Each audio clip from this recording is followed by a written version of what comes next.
저는 중견 제조업체에서 영업부장으로 32년 일했습니다. 정년까지 채우고 퇴직했어요. 아내는 은행에서 28년 근무했고요. 둘 다 국민연금 받고 퇴직연금도 있어요. 합치면 월 300만 원이 들어옵니다. 적은 돈 아니잖아요. 집도 있고 대출도 없고 애들 다 독립했어요. 퇴직할 때 생각했습니다. 이 정도면 노후 걱정은 없겠다. 여유롭진 않아도 조금씩 모으면서 살 수 있겠다. 근데요. 퇴직하고 2년 지났는데 통장 잔고가 줄어들고 있습니다. 모으는 게 아니라 까먹고 있어요. 처음엔 몰랐어요. 매달 300만 원이 찍히니까 괜찮은 줄 알았거든요. 문제는 나가는 돈이었습니다. 어디로 새는지도 모르게 조금씩 조금씩. 아내도 저도 몰랐어요.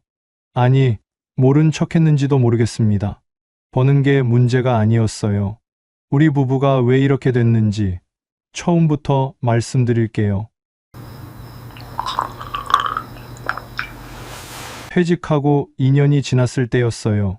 저녁 먹고 거실에 앉아 있는데 아내가 TV를 보다가 말했습니다. 여보, 이제 TV 바꾸자.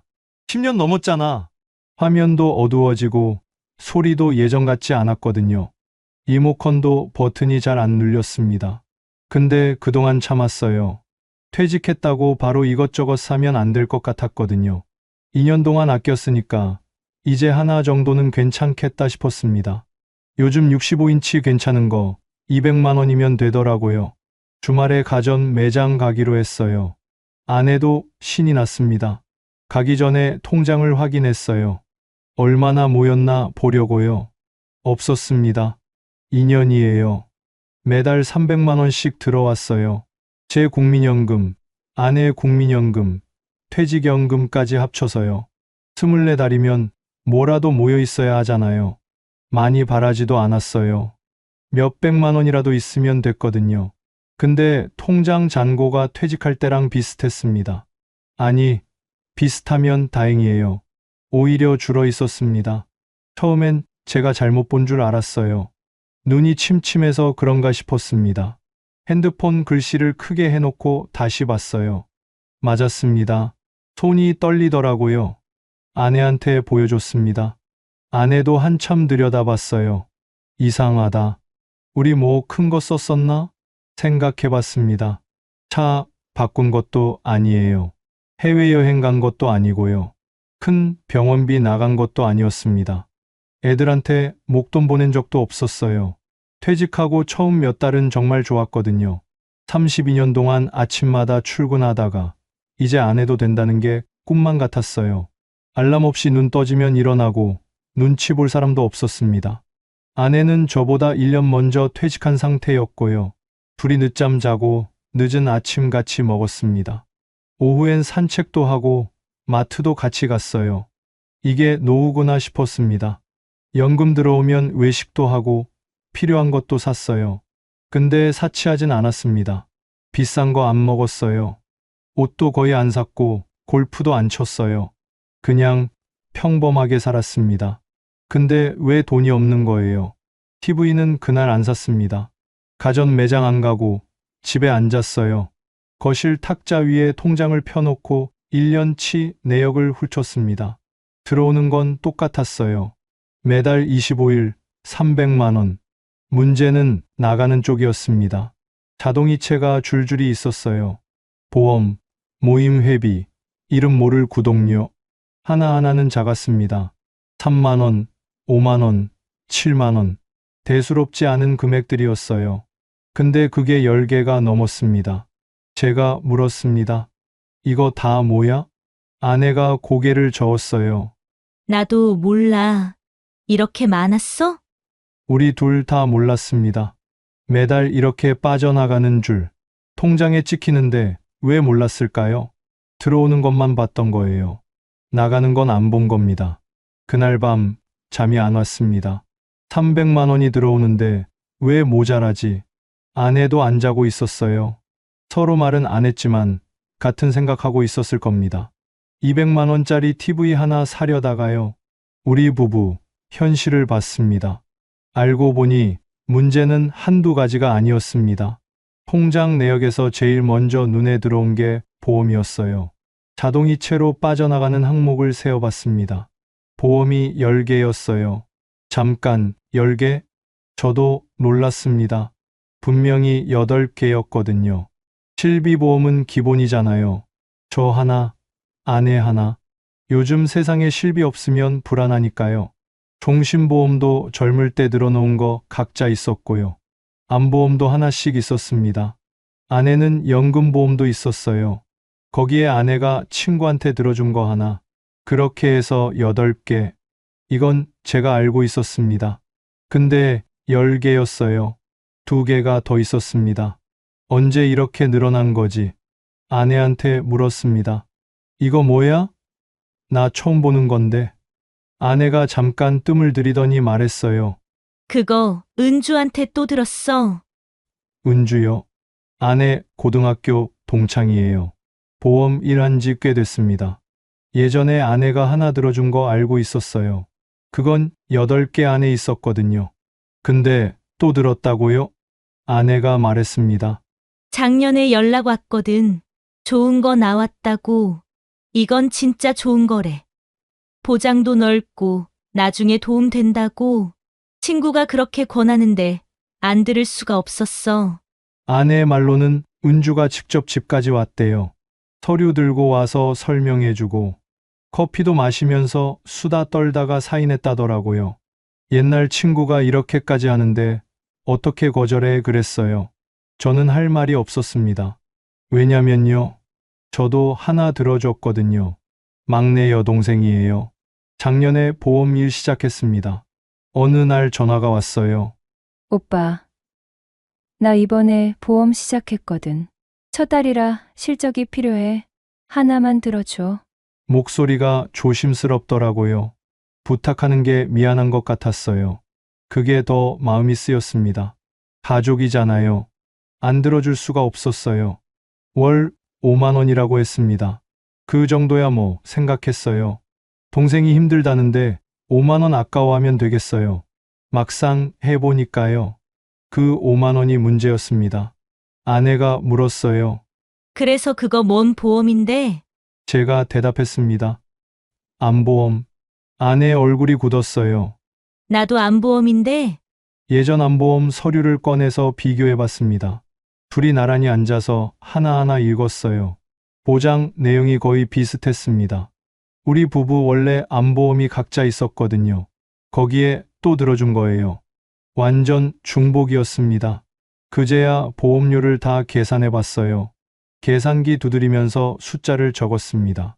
10개 합쳐서 월 60만 원이었어요. 60만 원이요. 300만 원 들어오는데 보험료만 60만 원이에요. 연금의 5분의 1이 보험료로 나가고 있었던 거예요. 1년이면 720만 원입니다. 2년이면 거의 1,500만 원 가까이 나간 거예요. TV 200만 원 아껴봤자 의미가 없는 금액이었습니다. 아내가 한숨을 쉬었습니다. 이걸 왜 이제야 봤을까? 할 말이 없었어요. 둘 다 거절을 못한 거예요. 친구가 좋다고 하니까, 가족이 부탁하니까, 얼마 안 되는데 뭘 그렇게 생각한 거죠. 그리고 서로한테 말을 안 했어요. 저는 아내한테 안 말했고, 아내도 저한테 안 말했습니다. 굳이 말할 것도 아닌 것 같았거든요. 각자 이 정도쯤이야 했던 거예요. 근데 그게 둘 다였던 겁니다. 혹시 이런 분 계세요? 지인 부탁으로 보험 들어주신 분. 월 5만 원이야. 부담 안 돼. 이 말 듣고 사인하신 분. 그거 지금도 빠져나가고 있을 거예요. 저희처럼요. 여기서 끝이 아니었습니다. 보험만 문제가 아니었어요. 통장을 더 내려봤습니다. 빠져나가는 게 또 있었어요. 보험만 문제였으면 좋겠다 싶었습니다. 근데 통장을 더 보니까요. 카드 값이 장난이 아니었어요. 매달 카드로 빠져나가는 돈이 100만 원이 넘었습니다. 뭘 이렇게 썼나 싶었어요. 카드 내역을 뽑아봤습니다. 식당이 많았어요. 고깃집, 한정식, 중국집. 혼자 먹은 게 아니었습니다. 그제야 생각났어요. 다 제가 쏜 거였습니다. 퇴직하고 나서 후배들을 자주 만났어요. 회사 다닐 때 같이 일했던 후배들이요. 한 달에 두세 번은 연락이 왔습니다. 부장님, 밥 한 번 먹어요. 선배님, 오랜만에 뵙고 싶어요. 반가웠어요. 퇴직하면 사람들이 안 찾을 줄 알았거든요. 근데 연락이 오니까 기분이 좋았습니다. 만나면 당연히 제가 냈어요. 후배들이잖아요. 제가 낼게요. 그러면 됐어. 내가 쏠게 했습니다. 습관이었어요. 회사 다닐 때도 늘 그랬거든요. 선배가 내는 거 당연한 거 아닙니까? 문제는 퇴직했는데도 그걸 계속했다는 거예요. 한 번 만나면 10만 원은 나갔습니다. 고기에 술 한잔 하면 15만 원도 넘었어요. 한 달에 3번이면 40만 원이에요. 1년이면 거의 500만 원입니다. 아내는 몰랐어요. 후배들 만나고 왔어. 그러면 그래, 좋았겠네 하고 끝이었거든요. 얼마 썼는지는 안 물었습니다. 저도 굳이 말 안 했고요. 근데 카드 내역에 다 찍혀 있었어요. 아내가 그걸 보더니 말했습니다. 이게 다 뭐야? 설명할 수가 없었어요. 후배들 밥 사줬다고 하기엔 금액이 너무 컸거든요. 생각해보니까 후배들만 만난 게 아니었어요. 동창들도 만났습니다. 고등학교 동창 모임이 있거든요. 2달에 한 번씩 모였어요. 거기서도 가끔 제가 쐈습니다. 오늘 내가 쏠게, 다들 고생했어. 그 한마디가 좋았어요. 대접받는 것보다 대접하는 게 기분이 좋았거든요. 체면이었습니다. 퇴직해도 쪼들리는 모습 보이기 싫었어요. 쟤 퇴직하더니 달라졌네 소리 듣기 싫었습니다. 그래서 더 쐈어요. 없는 척 못했습니다. 손주한테도 그랬어요. 손주가 올 때마다 용돈을 줬거든요. 할아버지가 사줄게 이 말을 달고 살았습니다. 마트 가면 과자 사주고, 밖에 나가면 아이스크림 사주고, 용돈도 줬어요. 한 번 오면 5만 원, 10만 원씩. 아내도 마찬가지였습니다. 손주 보면 지갑을 열었어요. 할머니가 맛있는 거 사줄게. 우리 둘 다 그랬습니다. 손주한테 쓰는 건 아깝지 않았어요. 근데 그것도 쌓이니까 돈이었습니다. 카드값을 정리해 보니까요. 외식비, 모임비, 손주 용돈, 이것만 합쳐도 한 달에 50만 원은 나갔어요. 어떤 달은 70만 원도 넘었습니다. 보험 60만 원에 이것까지 더하면요. 130만 원이에요. 300만 원 중에 130만 원이 이렇게 나간 거예요. 절반 가까이가 새고 있었던 겁니다. 솔직히 포기하고 싶었습니다. 이걸 어떻게 줄여? 후배 만나서 나 돈 없어 그래야 해? 손주한테 할아버지 용돈 없어 그래야 하는 거야? 아내한테 말했습니다. 이거 어떻게 하지? 아내가 대답 안 하더라고요. 한참 있다가 말했어요. 당신만 그런 거 아니야. 아내도 쓴 게 있었습니다. 친구들 만나면 커피값 내고, 손주 올 때마다 뭐 사주고, 시장 가면 이것저것 사들고 오고, 우리 둘 다 그랬던 거예요. 쓰면서도 몰랐습니다. 티가 안 나니까요. 한 번에 10만 원, 5만 원. 그게 모이면 얼마인지 생각을 안 했어요. 통장엔 찍히는데 왜 몰랐을까요? 안 본 거예요. 보기 싫었던 건지도 모릅니다. 그날 밤 싸웠습니다. 처음엔 그냥 정리하는 거였어요. 통장 내역 보면서 뭐가 뭔지 적어보자고 했거든요. 거실 탁자에 종이 펴놓고 항목별로 나눴습니다. 보험, 외식, 모임, 경조사, 기타 하나씩 적었어요. 근데 적다 보니까 감정이 올라오더라고요. 아내가 먼저 말했습니다. 당신 후배들 만나느라 쓴 돈이 이게 뭐야? 한 달에 40만 원이 넘잖아. 맞는 말이었어요. 근데 그 말투가 거슬렸습니다. 마치 저만 문제인 것처럼 들렸거든요. 제가 받아쳤어요. 당신은? 은주한테 보험 또 들어준 건 뭔데? 좋은 거 나왔다고 해서 또 들었다며? 아내의 얼굴이 굳었습니다. 그건 친구가 권해서 그런 거잖아. 당신은 후배들한테 밥 사주느라 그 돈 쓴 거 아니야? 서로 목소리가 높아졌어요. 나는 관계 때문에 어쩔 수 없이 쓴 거야. 나도 마찬가지야. 친구인데 어떻게 거절해? 둘 다 똑같은 말을 하고 있었습니다. 근데 그땐 몰랐어요. 내 건 이유가 있고 상대방 건 낭비라고 생각했거든요. 아내가 말했습니다. 당신 손주한테 용돈 준 것도 있잖아. 한 번 오면 10만 원씩 줬으면서. 그 말에 제가 화가 났어요. 당신도 줬잖아. 할머니가 사줄게. 맨날 그랬으면서 나만 쓴 것처럼 왜 그래? 아내가 벌떡 일어났습니다. 그래, 나도 썼어. 근데 당신이 더 썼잖아. 후배들 밥값이 얼마야? 한 번에 15만 원씩. 저도 일어났어요. 그럼 당신 친구들 만나서 커피값 낸 건? 시장 가서 이것저것 사온 건? 그것도 다 합치면 만만치 않아. 막말이 오갔습니다. 누가 더 썼네. 누가 잘못했네.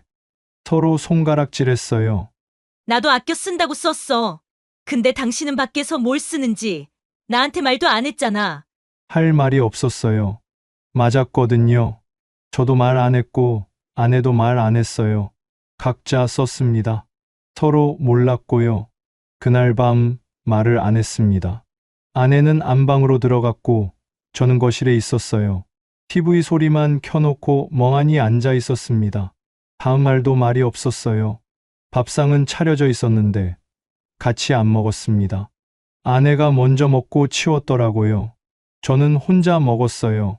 사흘이 지났습니다. 집 안이 조용했어요. 필요한 말만 했습니다. 밥 먹어. 응, 그게 다였어요. 나흘째 되던 날 아내가 거실로 나왔습니다. 탁자 앞에 앉더니 말했어요. 이러면 안 되잖아. 저도 알고 있었습니다. 싸운다고 돈이 생기는 것도 아니고 서로 탓한다고 해결되는 것도 아니었어요. 제가 먼저 말했습니다. 미안해. 나도 너무했어. 아내가 고개를 숙였어요. 나도 미안해. 당신만 탓할 게 아니었어. 한참 동안 말이 없었습니다. 거실 시계 소리만 들렸어요. 아내가 말했습니다. 우리 진짜 한번 정리해보자. 뭐가 문제인지 제대로 보자고. 그래야 했습니다. 싸울 게 아니라 같이 봐야 했어요. 우리 둘 다 잘못한 거니까요. 그날부터 다시 시작했습니다. 통장을 처음부터 다시 봤어요. 이번엔 싸우지 않고 그냥 사실만 보기로 했습니다. 근데요, 보면 볼수록 문제가 더 나왔어요. 생각했던 것보다 훨씬 많았습니다. 화해하고 나서 다시 통장을 봤습니다. 이번엔 싸우지 않기로 했어요. 누가 잘못했는지 따지지 말고 그냥 사실만 보자고요. 종이를 꺼내서 항목별로 적었습니다. 보험, 카드값, 자동이체 하나씩 정리했어요. 보험은 이미 봤으니까 알았습니다. 월 60만 원. 카드값도 대충 파악했어요. 외식비, 손주 용돈 합쳐서 월 50만 원 정도. 여기까지는 알고 있었어요. 문제는 그 다음이었습니다. 자동이체 항목을 하나씩 확인했어요. 이름만 봐서는 뭔지 모르는 것들이 있었거든요. 이거 뭐야? 아내가 물었습니다. 저도 몰랐어요. 핸드폰으로 검색해봤습니다. 구독 서비스였어요. 언제 가입했는지도 모르겠는 거. 한 달에 9,900원. 안 쓰는데 계속 빠져나가고 있었습니다. 그런 게 3개였어요. 합치면 월 3만 원. 1년이면 36만 원이에요. 쓰지도 않는 것에 36만 원을 버린 거예요. 안에 쪽도 있었습니다. 쇼핑몰 멤버십이요. 가입하면 할인된다고 해서 들었대요. 월 4,900원. 근데 거기서 산 적이 없었습니다. 1년 넘게 그냥 빠져나갔어요. 이런 것들이 계속 나왔습니다. 핸드폰 부가 서비스, 통신사 구독, 앱 결제. 하나하나는 몇천 원이에요. 근데 다 합치니까 월 7만 원이 넘었습니다. 몰랐어요. 가입할 때는 뭐 이 정도쯤이야 했거든요. 근데 그게 쌓여 있었습니다. 경조사비도 문제였어요. 1년치 내역을 보니까 생각보다 많았습니다. 결혼식, 장례식, 돌잔치, 칠순, 이런 게 한 달에 한두 번은 있었어요. 한 번에 10만 원, 20만 원, 많을 때는 30만 원도 냈습니다. 제가 물었어요. 이 사람 누구야? 아내가 대답했습니다. 은행 다닐 때 같이 일했던 분 아들. 솔직히 얼굴도 기억 안 나는 사람이었어요. 근데 청첩장이 오니까 안 갈 수가 없었대요. 같이 일했는데 어떻게 안 가 그랬다더라고요. 저도 마찬가지였습니다. 회사 후배, 부모님 칠순, 후배가 연락해서 오시면 좋겠습니다. 그러더라고요. 안 갈 수가 없었어요. 축의금 20만 원 냈습니다. 이런 게 1년에 몇 번씩 있었어요. 다 합치니까 연간 150만 원이 넘었습니다. 한 달로 치면 12만 원이에요. 모임비도 있었습니다. 저는 등산 모임이 있거든요. 한 달에 2번 갔어요. 회비가 월 3만 원이고 갈 때마다 밥값, 술값 따로 냈습니다. 한 번 가면 5만 원은 썼어요. 월 13만 원이에요. 아내는 성당 모임이 있었습니다. 월 2만 원 회비에 봉사활동비, 식사비, 합치면 월 7만 원 정도 나갔대요. 다 적어놓고 계산해 봤습니다. 보험 60만 원, 외식, 손주 용돈 50만 원, 구독료, 부가 서비스 7만 원, 경조사비 월 평균 12만 원, 모임비 20만 원, 합치면 149만 원이에요. 300만 원 중에 149만 원, 딱 절반이었습니다. 남는 151만 원으로 한 달을 살아야 했어요. 공과금, 관리비, 식비, 교통비, 병원비, 이걸 다 151만 원으로요. 될 리가 없었습니다. 아내가 계산기를 내려놓으면서 말했어요. 우리가 바보였어. 맞았어요. 들어오는 것만 보고 살았습니다. 300만 원이 들어오니까 괜찮은 줄 알았어요. 나가는 건 안 봤습니다. 보기 싫었던 거예요. 이제는 알았습니다. 문제가 뭔지. 근데요. 아는 것과 해결하는 건 다른 문제였어요. 문제가 뭔지는 알았습니다. 이제 줄이면 되는 거잖아요. 그렇게 생각했어요. 근데 막상 해보니까요. 쉽지 않았습니다. 제일 먼저 보험부터 손대기로 했어요. 월 60만 원이 나가고 있었으니까요. 중복되는 건 정리하자고 했습니다. 막내 여동생한테 들어준 안보험이요. 원래 있는 거랑 중복이었잖아요. 그거 해지하면 월 5만 원이 줄어요. 아내가 은주한테 들어준 것도요. 역시 안보험이고 중복이었습니다. 그것도 해지하면 5만 원, 둘 합쳐서 월 10만 원, 1년이면 120만 원이에요. 근데요. 전화해보니까 쉽게 안 되더라고요. 보험회사에 전화했습니다. 해지하고 싶다고 했어요. 상담원이 말하더라고요. 지금 해지하시면 환급금이 거의 없으세요. 2년 더 유지하시면 해지 환급금이 올라갑니다. 정말 해지하시겠어요? 잠깐 멈췄습니다. 환급금이 거의 없다고요. 1년 넘게 냈는데 60만 원 넘게 낸 건데 돌려받는 게 10만 원도 안 된대요. 아깝더라고요. 그냥 버리는 느낌이었습니다.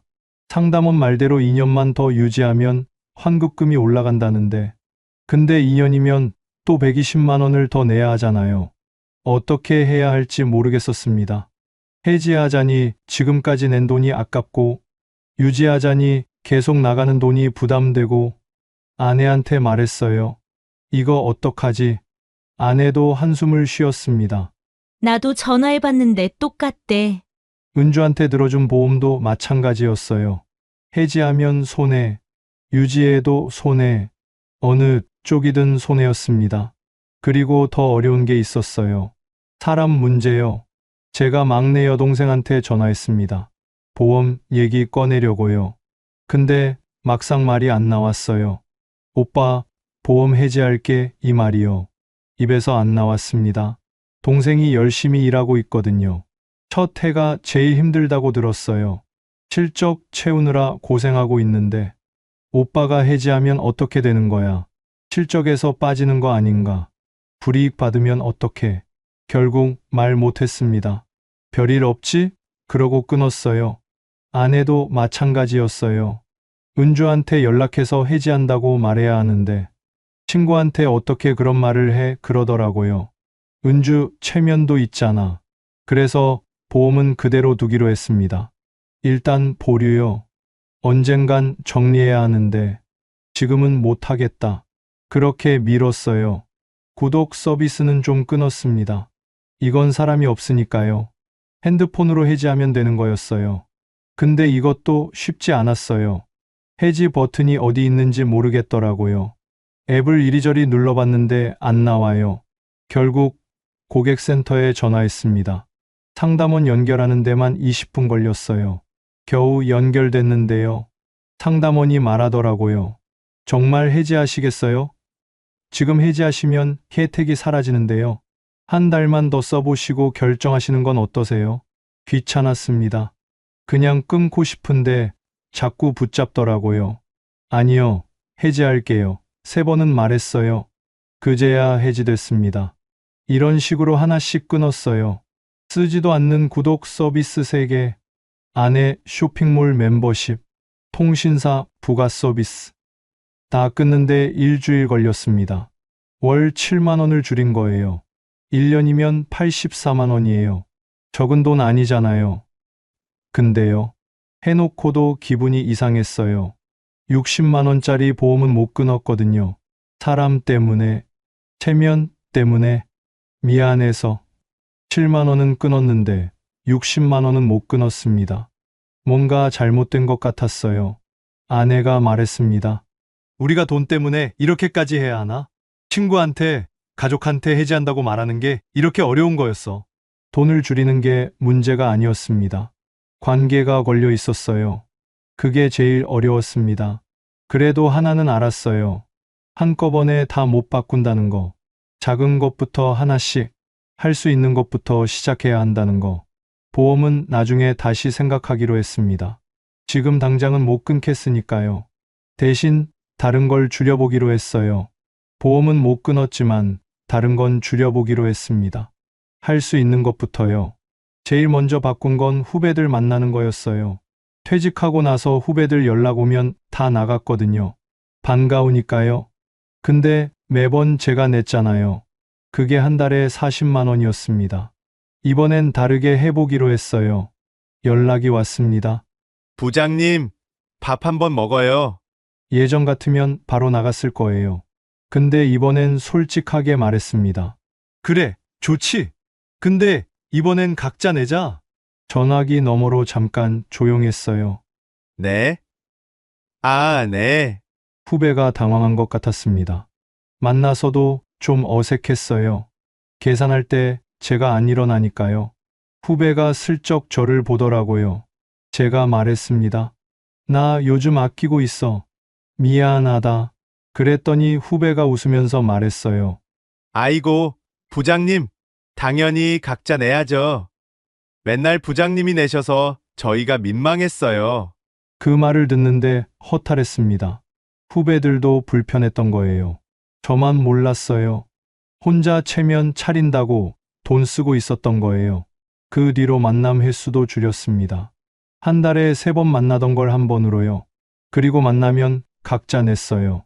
처음엔 좀 어색했는데 2번째부터는 괜찮았습니다. 한 달에 40만 원 쓰던 게 10만 원도 안 나가게 됐어요. 손주 용돈도 바꿨습니다.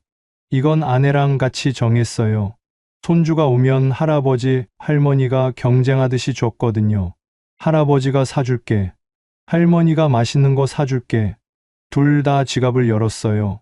한 번 오면 10만 원, 15만 원씩 나갔습니다. 이번엔 기준을 정했어요. 손주 올 때 용돈은 5만 원까지만, 간식은 한 가지만. 아내랑 약속했습니다.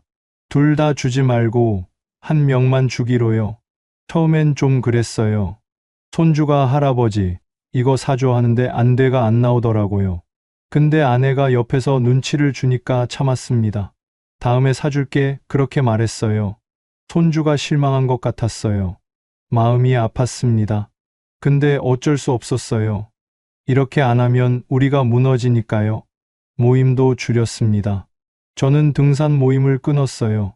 한 달에 13만 원 나가던 거 처음엔 좀 서운했습니다. 같이 다니던 사람들이 있었거든요. 근데 솔직히 등산이 좋아서 간 건 아니었어요. 사람들 만나러 간 거였습니다. 그거 없어도 살 수 있었어요. 아내는 성당 모임은 유지하기로 했어요. 대신 봉사활동 뒤에 밥 먹는 건 빠지기로 했대요. 그것만 해도 월 3만 원이 줄었습니다. 경조사도 기준을 정했어요. 이게 제일 애매했거든요. 안 갈 수도 없고 다 갈 수도 없고 그래서 정했습니다. 직접 일했던 사람만 가기로요. 그 사람 가족 경조사는 안 가기로 했어요. 후배 부모님 칠순, 동료 자녀 결혼식, 이런 건 축전만 보내기로 했습니다. 5만 원짜리로요. 직접 가면 20만 원인데 5만 원으로 줄이는 거예요. 미안했어요. 근데 다 갈 수는 없잖아요. 우리도 살아야 하니까요. 이렇게 하나씩 바꿨습니다. 한 달이 지나고 2달이 지났어요. 통장을 다시 봤습니다. 예전보다 덜 빠져나가고 있었어요. 많이는 아니에요. 월 30만 원 정도. 근데 그게 큰 거였습니다. 1년이면 360만 원이에요. 2년이면 720만 원이고요. TV 세대 살 수 있는 돈이에요. 완벽하진 않았습니다. 보험 60만 원은 아직 그대로거든요. 그건 여전히 못 끊었어요. 근데 달라진 게 있었습니다. 이제는 돈이 어디로 가는지 알았어요. 몰랐을 때랑은 다릅니다. 알면 줄일 수 있거든요. 아내가 말했습니다. 이렇게 사는 게 맞는 건가? 뭔가 쪼들리는 것 같아서 기분이 이상해. 저도 그랬어요.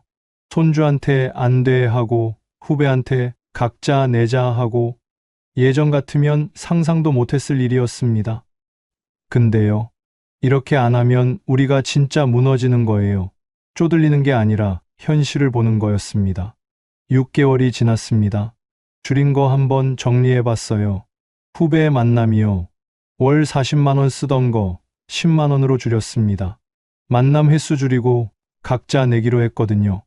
월 30만 원 줄인 거예요. 손주 용돈이요. 월 15만 원 쓰던 거 5만 원으로 줄였습니다. 아내랑 기준 정해서 한 명만 주기로 했어요. 월 10만 원 줄인 거예요. 등산 모임 끊었습니다. 월 13만 원 나가던 거요. 처음엔 서운했는데 지금은 괜찮아요. 구독 서비스 정리했습니다. 쓰지도 않던 거 4-5개요. 월 7만 원 줄인 거예요. 경조사 기준 세웠습니다. 같이 일했던 사람 본인 경조사만 가고 가족 경조사는 축전만 보내기로요. 월 7만 원 정도 줄인 거예요. 다 합치면 월 67만 원이에요. 6개월이면 400만 원입니다. 비상금 통장에 350만 원이 모였어요. 예전엔 이것조차 없었습니다. 모으는 게 아니라 까먹고 있었잖아요. 지금은 쌓이고 있어요. 그게 달라요. 완벽하진 않습니다. 보험 60만 원은 아직 그대로거든요. 막내 여동생한테, 아내 친구한테 말 못했어요. 언젠간 해야 하는데 아직은 못하겠습니다. 그래도 달라진 게 있어요. 예전엔 통장을 안 봤거든요. 연금 들어오면 괜찮겠거니 했습니다. 300만 원이 찍히면 그걸로 끝이었어요. 나가는 건 신경 안 썼습니다. 지금은 매달 1일에 통장을 봐요. 아내랑 같이요. 거실 탁자에 앉아서 지난달에 뭘 썼는지 확인합니다. 처음엔 귀찮았어요. 이걸 꼭 해야 해? 그랬거든요. 근데 지금은 습관이 됐습니다. 보면 보여요. 어디서 샜는지, 뭘 줄일 수 있는지. 아내가 가계부를 쓰기 시작했어요. 핸드폰 앱으로요. 뭐 사면 바로바로 적습니다. 저도 카드 쓰면 아내한테 말해요. 오늘 5만 원 썼어. 예전엔 이런 거 안 했거든요. 각자 쓰고 서로 몰랐습니다. 지금은 공유해요. 그게 제일 큰 변화였습니다. 통장도 나눴어요. 예전엔 하나였거든요. 연금 들어오는 통장에서 다 썼습니다. 보험도 빠지고, 카드값도 빠지고, 생활비도 빠지고, 뭐가 뭔지 모르게 섞여 있었어요. 지금은 3개로 나눴습니다. 연금 통장, 생활비 통장, 비상금 통장. 연금 들어오면 바로 나눠요. 생활비 통장에 150만 원 넣고, 보험료, 공과금 빠지는 건 원래 통장에 두고, 남는 건 비상금 통장에 넣습니다. 이렇게 하니까 얼마 쓸 수 있는지 눈에 보여요. 후회도 있습니다. 왜 진작 안 봤을까? 퇴직하고 바로 정리했으면 좋았을 텐데. 2년 동안 새 나간 돈 생각하면 아깝습니다. 근데 지금이라도 알아서 다행이에요. 더 늦었으면 진짜 큰일 날 뻔했습니다. 5년, 10년 뒤에 알았으면 어떻게 됐겠어요. 상상하기 싫습니다. 300만 원이 적은 돈이 아니거든요. 근데 왜 모자랐을까? 답은 간단했어요. 들어오는 건 알았는데 나가는 건 몰랐습니다. 그게 다였어요. 지금 우리 부부 넉넉하진 않습니다. TV는 아직 안 바꿨어요. 10년 넘은 거 그대로 봐요. 화면 좀 어두워도 나오니까요. 언젠간 바꾸겠죠? 지금은 아니에요. 근데 불안하진 않습니다. 예전엔 불안했거든요. 돈이 어디로 가는지 모르니까요. 지금은 보여요. 그게 다릅니다. 여기까지가 우리 부부 이야기입니다. 월 300만 원. 적은 돈 아니에요. 근데 우리는 그 돈으로 2년 동안 까먹고 살았습니다. 왜 그랬을까요? 들어오는 것만 봤어요. 나가는 건 안 봤습니다. 혹시 이런 분 계세요? 연금 들어오니까 괜찮겠거니 하시는 분. 통장 잔고 확인 안 한 지 오래된 분. 이 정도쯤이야 하면서 쓰고 계신 분. 한번 확인해 보세요. 나가는 돈이 얼마인지, 어디로 새고 있는지. 저희도 TV 바꾸려다가 알았어요. 그때 안 봤으면 지금도 모르고 있었을 거예요. 완벽하게 안 해도 됩니다. 할 수 있는 것부터 하나씩. 그게 쌓이면 달라져요. 오늘 이야기가 도움이 되셨다면요. 주변 분들께 공유해 주시고요. 구독 한번 눌러주시면 감사하겠습니다. 긴 이야기 들어주셔서 감사합니다. 요양원 말고 다른 방법이 있다는 걸 저는 72이 되어서야 알았습니다. 왜 아무도 안 알려줬을까요? 아니, 알려줬어도 믿지 않았을 거예요. 남편이 떠나고 혼자가 된 지 3년째였습니다. 집은 전세, 통장 잔고는 점점 줄어들고 있었어요. 딸아이는 조심스럽게 말했어요. 혼자 계시면 안 될 것 같다고요. 저는 그 말이 무슨 뜻인지 알았습니다. 그러다 우연히 듣게 된 이야기가 있었어요. 월세 5만 원짜리 집이 있다고요. 요양원 아니고 혼자 살 수 있는 새로운 주거지라고요. 처음엔 사기인 줄 알았습니다. 그런 게 세상에 어딨어요. 알고 보니 진짜 있었어요. 지금 그곳으로 어르신들이 몰리고 있습니다. 저도 1년 기다려서 겨우 들어갔고요. 다만 들어가기까지 쉽지 않았어요. 그리고 막상 들어가고 나서도 생각과 달랐던 것들이 있었습니다. 지금 75, 그곳에서 산 지 2년째입니다. 이게 정말 잘한 선택이었을까요? 아니면 차라리 요양원이 나았을까요? 끝까지 들어보시면 아실 거예요. 남편은 69 되던 해 겨울에 떠났습니다. 갑작스러운 일이었어요. 아침에 일어나 보니 옆자리가 차갑더라고요. 장례 치르고 49제 지내고 정신없이 시간이 흘렀습니다. 사람들이 하나둘 돌아가고 나서야 느꼈어요. 아, 이제 진짜 혼자구나. 처음 몇 달은 그래도 괜찮았습니다.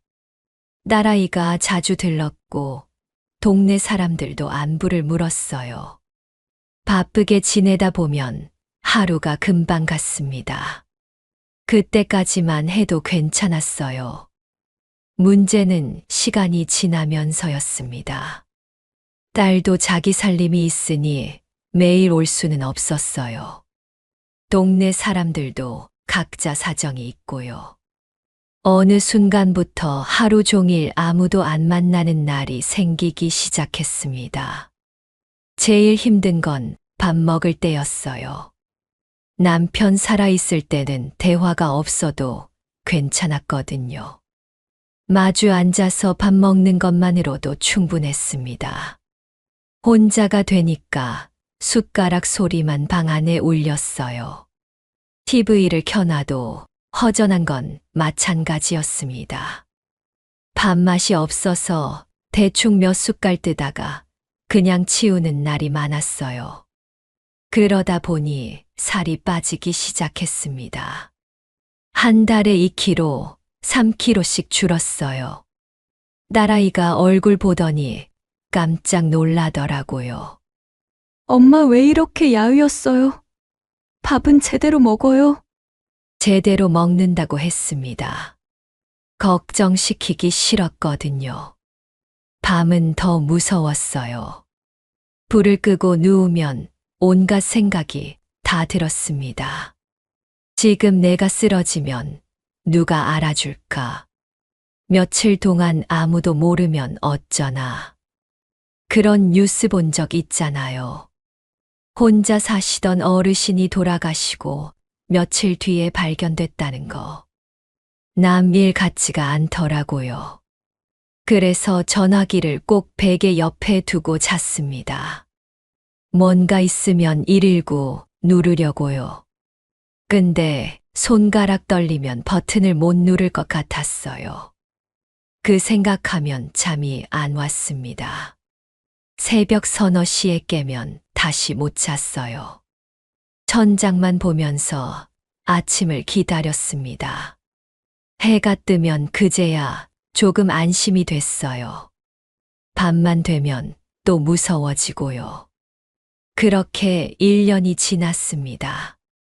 혼자 사는 게 익숙해질 줄 알았는데 오히려 점점 더 힘들어졌어요. 몸도 예전 같지 않았습니다. 계단 오르내리는 게 버거워졌고 장 보고 돌아오면 온몸이 쑤셨어요. 무거운 거 들다가 허리 삐끗한 적도 있었습니다. 그날은 진짜 무서웠어요. 혼자 꼼짝도 못하고 바닥에 누워 있었거든요. 딸한테 전화해서 겨우 병원 갔습니다. 큰 건 아니었는데 딸 표정이 심상치 않더라고요. 며칠 뒤 딸이 조심스럽게 말을 꺼냈습니다. 엄마, 이러다 큰일 나요. 혼자 계시면 안 될 것 같아요. 그 말이 무슨 뜻인지 알았습니다. 요양원. 딸은 그 단어를 입 밖에 안 냈지만 눈빛으로 느껴졌어요. 가슴이 철렁 내려앉았습니다. 나도 이제 그렇게 되는 건가? 내 발로 걸어 다니는데 벌써 요양원인가? 아무 말도 못했어요. 그냥 괜찮다고 아직은 혼자 할 수 있다고만 했습니다. 딸이 돌아가고 나서 한참을 멍하니 앉아 있었어요. 창밖이 어두워지는 걸 보면서 생각했습니다. 앞으로 어떻게 살아야 하나? 요양원밖에 답이 없는 건가? 그때는 정말 막막했습니다. 요양원. 그 단어가 머릿속에서 떠나질 않았습니다. 딸은 그 말을 직접 하진 않았어요. 하지만 혼자 계시면 안 될 것 같아요. 라는 말이 무슨 뜻인지 저는 알았습니다. 요양원 알아보라는 거잖아요. 저도 모른 척 했어요. 그 이야기 꺼내면 진짜가 될 것 같아서요. 그러던 어느 날 오래된 친구한테서 연락이 왔습니다. 수님이라고 젊었을 때부터 같이 시장 다니고 경조사 챙기던 사이였어요. 남편들끼리도 친했고 명절 때면 서로 집에 놀러 가기도 했습니다. 근데 몇 년 전부터 연락이 뜸해졌더라고요. 수님이 남편이 먼저 가시고 그 뒤로 수님이도 몸이 안 좋아졌다는 소식만 들었어요. 그날 전화 받고 깜짝 놀랐습니다. 목소리가 너무 힘이 없었거든요. 나 요양원 들어왔어. 한번 놀러와. 며칠 뒤에 면회를 갔습니다. 버스 타고 1시간 넘게 걸렸어요. 요양원은 도심에서 한참 떨어진 외곽에 있었습니다. 건물은 생각보다 깔끔했어요. 로비에 꽃도 있고 직원분들도 친절하게 인사했습니다. 겉으로 보기엔 나쁘지 않았어요. 안으로 들어가면서 느낌이 달라졌습니다. 복도가 길었어요. 양쪽으로 방문이 줄지어 있었는데 문마다 번호가 붙어 있더라고요. 마치 병원 같았습니다. 아니, 병원보다 더 조용했어요. 사람들이 분명 있는데 소리가 없었습니다. TV 소리만 여기저기서 희미하게 들렸어요. 웃음소리는 안 들렸습니다. 수님이 방은 3층이었어요. 문을 열고 들어갔는데 수님이가 침대에 앉아 있더라고요. 손을 잡았는데 너무 말랐어요. 내가 기억하는 수님이가 아니었습니다. 방을 둘러봤어요. 침대, 작은 서랍장, TV, 그게 전부였습니다. 창문으로 햇볕이 들어오긴 했는데 뭔가 썰렁했어요. 집 같은 느낌이 안 났습니다. 수님이는 밥도 잘 나오고 약도 챙겨주고 불편한 건 없다고 했어요. 그런데 말끝에 힘이 없더라고요. 근데 있잖아. 여기는 돌봄은 있는데 삶은 없어. 그 말이 가슴에 콕 박혔습니다. 수님이는 계속 말했어요. 아침에 눈 뜨면 밥 먹고, 약 먹고, TV 보고, 점심 먹고, 낮잠 자고, 저녁 먹고, 또 TV 보고, 자고고. 매일 똑같다고요. 오늘이 무슨 요일인지도 모르겠다고요. 다들 자기 방에만 있고, 밥 먹을 때 잠깐 보는데, 인사만 하고 끝이래요. 깊은 얘기할 사람이 없다고요. 가족들은 한 달에 한 번 올까 말까. 손주들은 여기 오는 거 싫어한대요. 수님이 눈이 촉촉해지더라고요. 저도 눈물이 났어요. 1시간쯤 있다가 나왔습니다. 수님이가 휠체어 타고 엘리베이터까지 배웅해줬어요. 도와줘. 심심해 죽겠어. 엘리베이터 문이 닫히는 순간 수님이 얼굴이 보였어요. 웃고 있는데 눈은 웃지 않더라고요. 그 얼굴이 며칠 동안 잊히지 않았습니다. 돌아오는 버스 안에서 창밖을 멍하니 봤어요. 수님이 말이 계속 맴돌았습니다. 돌봄은 있는데 삶은 없다. 나도 저렇게 되는 건가? 밥 먹고, 약 먹고, TV 보고, 자고. 그게 남은 인생의 전부가 되는 건가? 무서웠어요. 죽는 것보다 그렇게 사는 게 더 무서웠습니다. 집에 돌아와서 딸한테 전화했어요. 나 혼자서도 괜찮아. 걱정 마. 딸이 뜸을 들이더니 물었습니다. 엄마, 갑자기 왜 그래요? 그냥 오늘 수님이 면회 갔다 왔거든. 나는 그렇게 안 살 거야. 전화 끊고 나서 생각했습니다. 그렇게 안 살 거라고 했는데 사실 방법이 없었어요. 혼자 살기는 점점 힘들어지고 요양원은 싫고 그날 밤도 잠이 안 왔어요. 수님이 얼굴이 자꾸 떠올랐습니다. 휠체어에 앉아서 엘리베이터 문 닫히는 거 보던 그 표정. 나는 저렇게 안 될 거야. 아니, 저렇게 되면 안 돼. 그렇게 다짐했지만 막상 방법이 없었습니다. 솔직히 포기하고 싶었습니다. 그냥 딸 말대로 할까. 어차피 나이 들면 다 그렇게 되는 거 아닌가. 그런 생각이 들 때쯤이었어요. 우연히 듣게 된 이야기가 있었습니다. 그 이야기를 들은 건 정말 우연이었어요. 동네 경로당에 오랜만에 나갔습니다. 집에만 있으니까 답답하기도 하고 사람 얼굴이 보고 싶기도 했거든요. 경로당에는 아는 얼굴들이 몇 분 계셨어요. 다들 반갑게 맞아주셨습니다. 오랜만이네. 어디 아팠어? 살 빠졌네. 이런저런 안부를 나눴어요. 그러다 한쪽에서 이야기 소리가 들렸습니다. 월세가 5만 원이래. 요양원 아니고 각자 방이 따로 있대. 혼자 생활하는 건데 외롭지 않대. 귀가 번쩍 뜨이더라고요. 5만 원이요? 제가 잘못 들은 줄 알았어요. 슬쩍 다가가서 물어봤습니다. 그게 뭐냐고, 어디서 들었냐고. 고령자 복지주택이라는 거래요.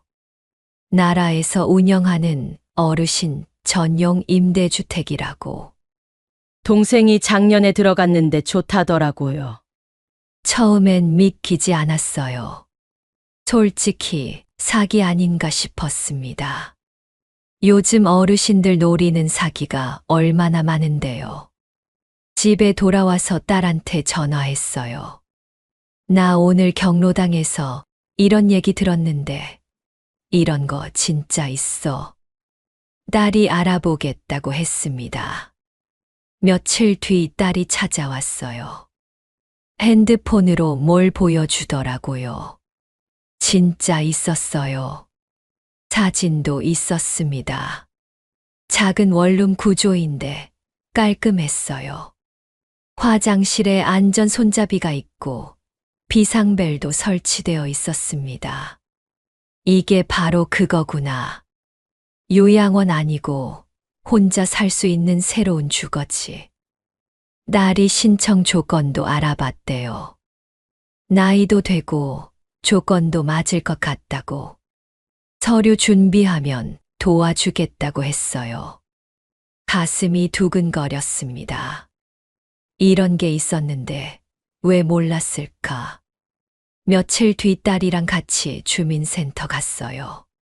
서류 떼고 신청서 작성하고 딸이 옆에서 도와줘서 어렵지 않았습니다.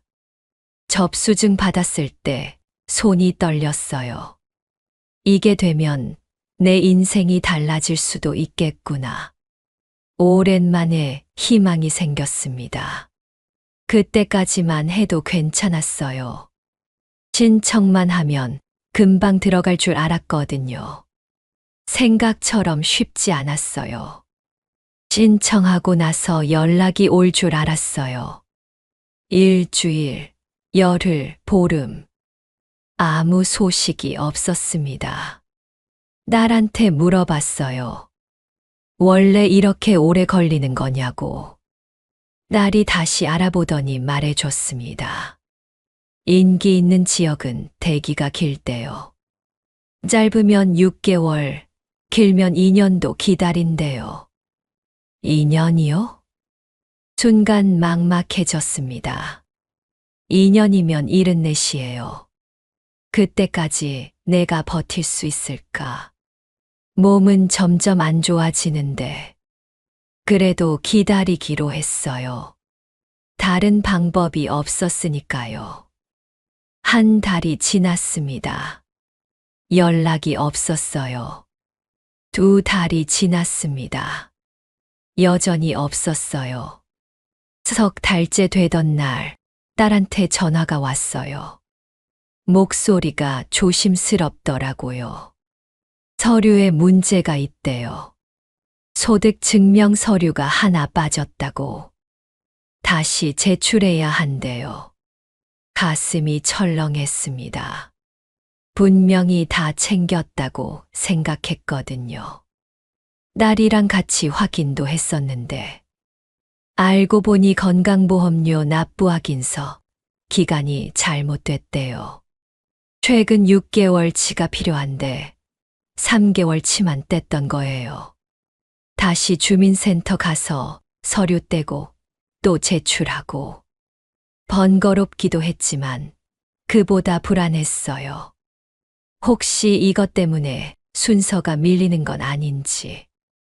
딸한테 물어봤어요. 이러면 더 늦어지는 거 아니야? 딸이 괜찮을 거라고 했지만 눈빛이 불안해 보이더라고요. 저도 괜찮다고 했어요. 서로 괜찮다고 하면서 속으로는 조마조마했습니다. 그렇게 또 2달이 지났어요. 5달째. 여전히 연락이 없었습니다. 기다리는 게 이렇게 힘든 줄 몰랐어요. 매일 아침 눈 뜨면 핸드폰부터 봤어요. 혹시 모르는 번호로 전화 온 거 없나? 문자 온 거 없나? 아무것도 없으면 한숨이 나왔습니다. 오늘도 아니구나. 내일은 올까? 그런 생각만 하면서 하루를 보냈어요. 밤이 되면 더 힘들었습니다. 잠이 안 오더라고요. 혹시 내가 탈락한 건 아닐까? 서류 문제 때문에 안 되는 건 아닐까? 연락이 안 오는 게 거절이라는 뜻 아닐까? 별별 생각이 다 들었어요. 중간에 포기하고 싶은 적도 있었습니다. 이렇게까지 해야 하나 싶었어요. 차라리 그냥 지금 집에서 버틸까? 어차피 안 될 거 괜히 기대만 했나? 그런 생각이 들 때마다 수님이 얼굴이 떠올랐어요. 휠체어에 앉아서 엘리베이터 문 닫히는 거 보던 그 표정. 돌봄은 있는데 삶은 없다. 그 말이 다시 떠올랐습니다. 포기하면 나도 결국 거기 가게 되겠구나. 이를 악물었어요. 조금만 더 기다려보자. 안 되면 그때 생각하자. 1년이 지났습니다. 어느 날 아침이었어요. 핸드폰이 울렸습니다. 전화 끊고 나서 한참을 멍하니 앉아 있었어요. 됐구나. 진짜 됐구나. 눈물이 나더라고요. 기다린 보람이 있었습니다. 가을이었습니다. 신청했을 때도 가을이었는데 1년이 지나 또 가을이 왔어요. 1년을 기다렸구나. 길다면 길고 짧다면 짧은 시간. 이제 진짜 시작이구나. 새로운 삶이 시작되는구나. 가슴이 벅차올랐습니다. 입주 준비를 시작했어요. 짐을 정리하고 필요한 것들을 챙기고 딸이 와서 도와줬습니다. 이삿짐이 생각보다 많지 않더라고요. 평생 모은 게 이것뿐인가 싶기도 했어요. 하지만 괜찮았습니다. 새로 시작하는 거니까. 무거운 짐은 두고 가도 되니까. 입주 날짜가 다가왔습니다. 설레기도 하고 떨리기도 했어요. 새로운 곳에서 잘 적응할 수 있을까? 사람들이랑 잘 지낼 수 있을까? 걱정도 됐지만 기대가 더 컸습니다. 드디어 입주 당일이 됐어요. 딸이 차를 가지고 왔습니다. 짐을 싣고 집을 나섰어요. 떠나기 전에 빈 집을 한번 둘러봤습니다. 남편이랑 살던 집, 혼자 버티던 집. 잘 있어. 고마웠어. 마음속으로 인사하고 문을 닫았습니다. 새로운 곳으로 향했어요. 차 안에서 창밖을 보는데 이상하게 눈물이 나더라고요. 이게 끝이 아니라 시작이라는 걸 알면서도요. 왜 그랬는지 모르겠어요. 1시간쯤 달려서 도착했습니다. 건물 앞에 섰을 때 가슴이 두근거렸어요. 드디어 왔구나. 여기가 내 새 집이구나. 입주 첫날. 딸이 짐 풀어주고 이것저것 정리해줬어요. 방은 작지만 깔끔했습니다. 화장실에 안전 손잡이도 있고 비상벨도 있었어요. 딸이 돌아갈 때쯤 됐습니다. 저녁 먹고 가라고 했어요. 근데 딸이 미안한 표정을 짓더라고요. 오늘은 가봐야 할 것 같다고, 다음에 천천히 오겠다고. 현관문이 닫히고 나서 혼자 방에 앉았어요. 갑자기 조용해지더라고요. 새 집인데 낯설었습니다. 천장도 낯설고 벽도 낯설고 냄새도 낯설었어요. 창밖을 봤습니다. 주변에 아무것도 없더라고요. 건물 몇 개, 나무 몇 그루.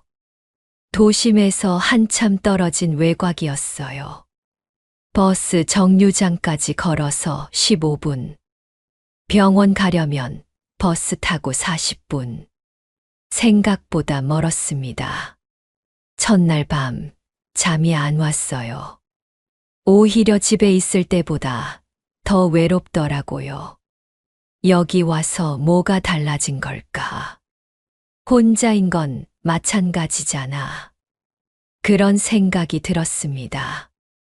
다음 날 아침 공동식당에 내려갔어요. 어르신들이 이미 앉아 계시더라고요.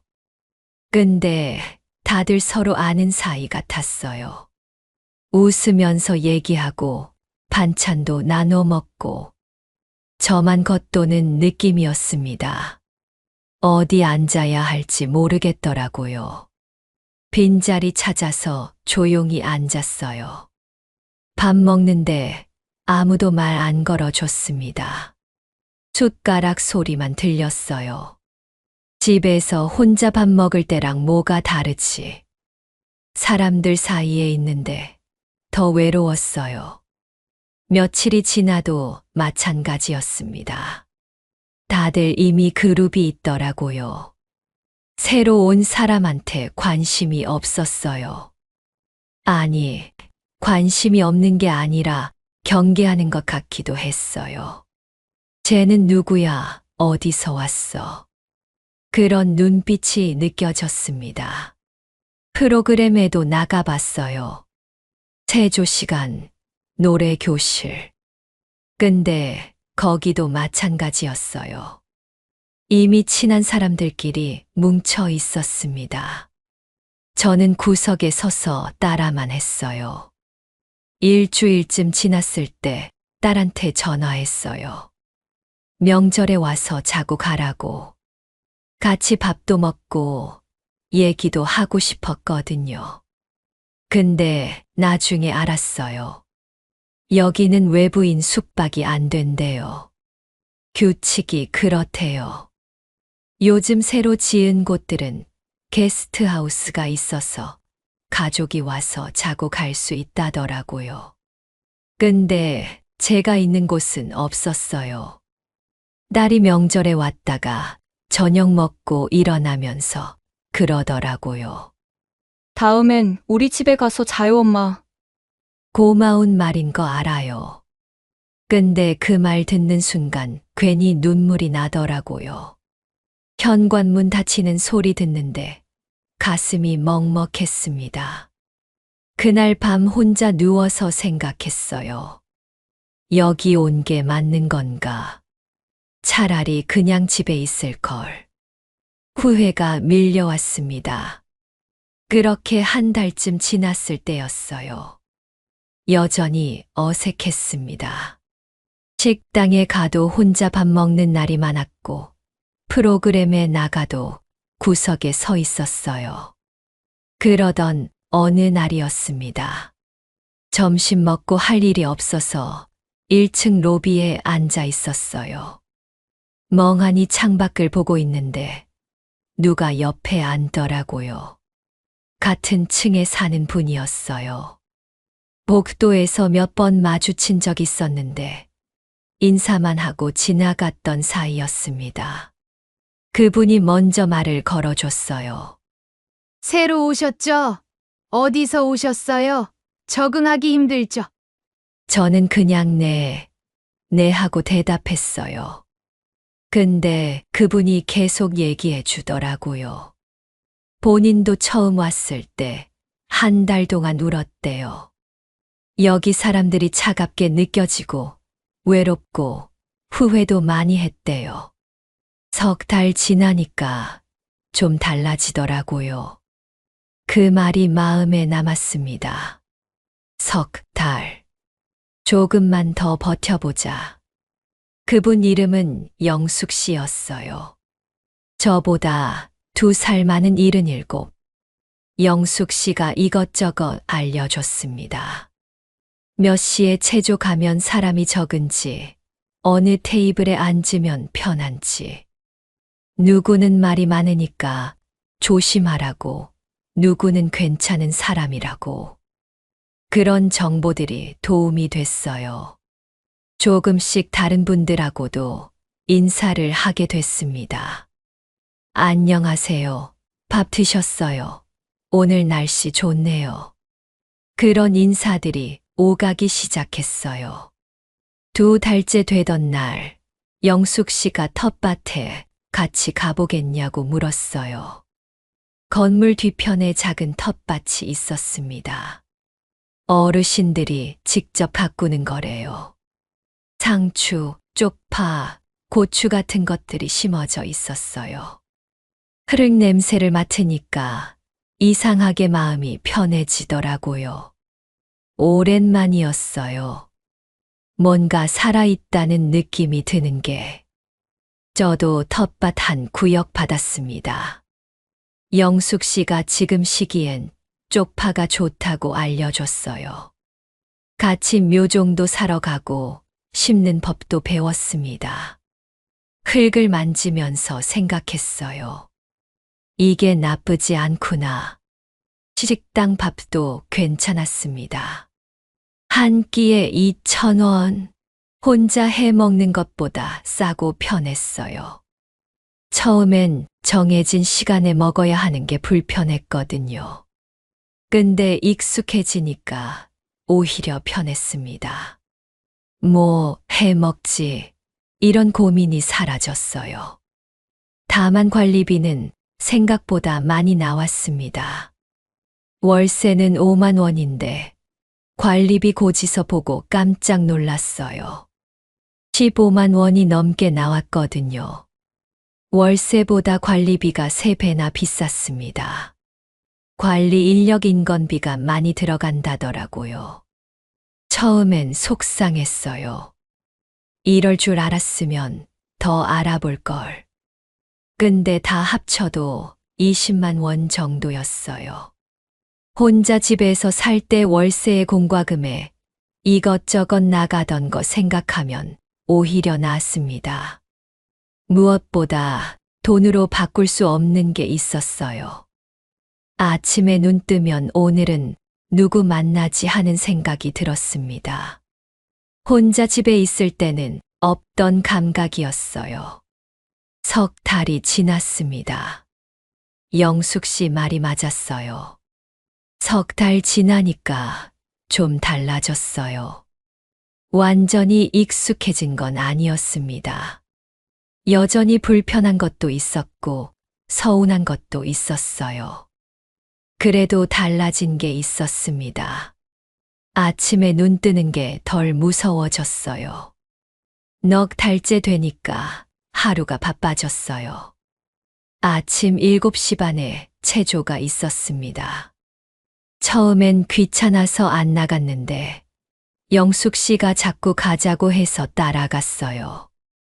목 돌리기, 어깨 풀기, 다리 들어 올리기.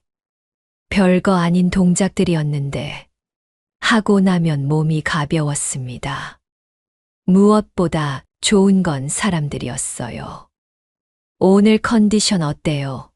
어제 잠은 잘 주무셨어요? 그런 안부 인사를 주고받으며 하루를 시작하니까 기분이 달랐습니다. 체조 끝나면 건강관리실에 갔어요. 혈압 재고, 혈당 체크하고, 간호사 선생님이 상주하고 계셔서 궁금한 것도 물어볼 수 있었습니다. 혼자 집에 있을 때는 혈압 잴 생각도 안 했거든요. 여기선 자연스럽게 건강 관리를 하게 됐어요. 수요일에는 노래 교실이 있었습니다. 고향의 봄, 그리운 금강산. 어릴 때부터 부르던 노래들을 다 같이 부르면 가슴이 뜨거워졌어요. 금요일에는 영화 상영회도 했습니다. 문화실 불 끄고 벽에 영화 틀어주는 건데 어린 시절 동네 극장 생각이 났어요.